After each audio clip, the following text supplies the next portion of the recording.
Hey, happy Wednesday. I want to show you how to turn an assignment in on Classroom.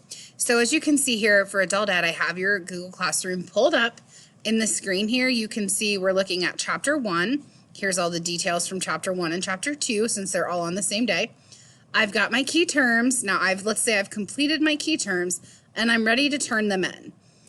I have to use a test class because I can't see what you see as a teacher in the Adult Ed Google Classroom. So I went ahead and created a test class where I can show you how to turn assignments in on your Adult Ed program. Okay, so up here on the right hand corner of your class, you'll see this Your Work button.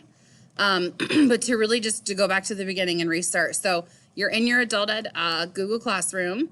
And then you see where it says Kara Hines posted a new assignment. You'll click there. Or if it's already expanded, you can just look at it as it is. And then you've completed your key terms, so you're ready to upload them. So what I'm going to do is I'm going to hit Add or Create. And then I'm going to select Google Drive. In Google Drive, you can see I only have two things because I don't use this Google Drive for anything other than the test class. So let's pretend that this is my key terms. So I'm going to click on it, and I'm just going to hit Insert, and then you just hit the Turn In button. Okay, that's all you do. It's the same thing with taking pictures of your workbook pages, uploading them to your Google Drive, and then turning them in here as attachments. If you have already turned something in and you need to add more attachments to it, just hit Unsubmit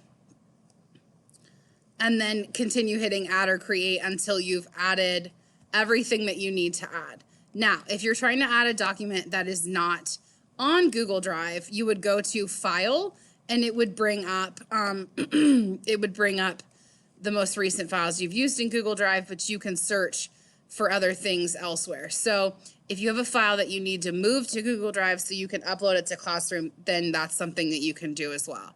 And then you can always hit link, and then you can type in the hyperlink for something if it's a link that you're trying to add. So something to pay attention to, though, is that you have to upload the pictures to Google Drive. Now, I do not have the capability of doing this via my phone to the computer to show you. But what you should do is download the Google Drive app on your phone, or you can go one step further and download the Google Classroom app on your phone. Sign in using your Pioneer information, and then you will be able to actually upload pictures directly from your camera roll on your phone to a post by just hitting Add or Create, because it'll say, do you wish to pull from your camera roll? And you'd click there. I will be in at some point in the next few weeks, hopefully after school, to kind of show you how to do this in person if you're struggling. But unfortunately, at this current time, I can't stay late. So what I would like to do is, if you need some assistance with this, please send Lisa a message and she can get with me and I can do a Zoom meeting with you to see if I can help you get these things uploaded. It's kind of hard to do it without the setup in the classroom. So I apologize for that inconvenience, but just a heads up on that. So you're ready to, you're ready to turn something in. Again, here's your Google Classroom.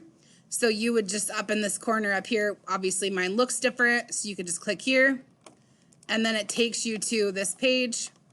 This is what the same thing that you see here. Whoops. You'll see Your Work, Add or Create. Same thing here, Your Work, Add or Create. And then once you've created a copy of these key terms, as you're instructed to do, it'll actually save to your Google Drive. So when you're on Add or Create, you click Google Drive, it'll pull from the most recent documents that you've used. So if you just finished your key terms and you're ready to submit them, it'll be the first document that pops up on your Google Drive once you have completed them. So if you have any questions, let Lisa know, and she can reach out to me, or you can reach out to me directly as well via my email, and I can do my best to help you. I hope you're doing well. Thank you.